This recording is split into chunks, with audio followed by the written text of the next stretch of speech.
আসসালামু আলাইকুম রাহমাতুল্লাহি ওয়া বারাকাতুহু। আপনি যদি ভাই জানেন যে নবীজির পিতার সাথে আল্লাহ পাক রব্বুল আলামিন কি ব্যবহার করছে, তাহলে ভাই আপনার ব্রেন চমকে যাবে ভাই, যে নবীজির পিতাকে পর্যন্ত বিন্দু মাত্র ছাড় দেয় নাই আল্লাহ পাক রব্বুল আলামিন। তাহলে কি ব্যবহার করছে নবীজির পিতার সাথে? সূরা লাহাব প্রথম আয়াত ভাই। সূরা লাহাব আবু লাহাবের উদ্দেশ্যে নাযিল করা হয়েছে। এখানে দুইটা শব্দ আছে ভাই, তাব্বাত ইয়াদা আর আবি। এই ইয়াদা আর আবির ভিতর অনেক শব্দ লুকিয়ে আছে ভাই, অনেক অর্থ লুকিয়ে আছে ভাই। তাহলে চলেন শুরু করি যে ইয়াদা শব্দের অর্থ কি আর আবি শব্দের অর্থ কি ভাই।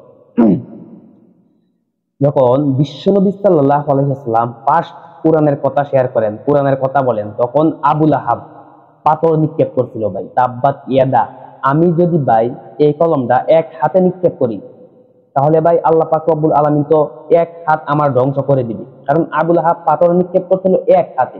কিন্তু আল্লাহ দিয়েছে ইয়াদা। ইয়াদা মানে দুই হাত, ইয়াদুং মানে এক হাত। ইয়াদা শব্দ কেন দিলেন ভাই? আমি যদি এটা নিক্ষেপ করি, আমার এই হাত লাড়াচাড়া দিয়ে সাহায্য করবে ভাই। এই জন্যই আল্লাহ পাক রব্বুল আলামিন এটাই বুঝাইছি, আমি যদি ইসলামের বিরুদ্ধে অবস্থান করি, আমাকে যে শক্তি দিবে, সাহায্য করবে, তাকেও আল্লাহ পাক রব্বুল আলামিন ধ্বংস করে দিবে। ইয়াদা শব্দের ব্যাখ্যা হচ্ছে গিয়া ইয়াদা, চার আলিফ টান দিচ্ছে আল্লাহ পাক রব্বুল আলামিন, যে আপনি যদি কোরআনের বিরুদ্ধে অবস্থান করেন, আপনাকে যে পিছন থেকে সাহায্য করবে, তাকেও ধ্বংস করে দিবে ভাই। তাহলে আমি কি বলছি, পিতার সাথে কি ব্যবহার করছে এখানে? আবি। আবি শব্দের অর্থ হচ্ছে আমার পিতা। আল্লাহ পাক রব্বুল আলামিন নবীজির হইয়া, নবীজির মুখ ভেঙে বলতেছে যে আমার পিতা আবু লাহাব ধ্বংস হয়ে গেছে।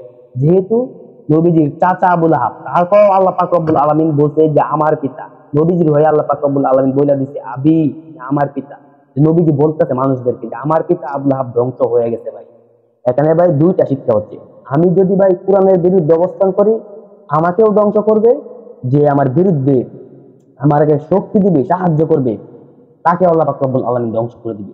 আমার পিতা হোক, নবীজির পিতা হোক, যে কোনো আত্মীয় হোক, তাকে আল্লাহ পাক রব্বুল আলামিন ধ্বংস করে দিবে। কারণ ইয়াদা শব্দ কিয়ামত পর্যন্ত থাকবে, আবি শব্দ কিয়ামত পর্যন্ত থাকবে।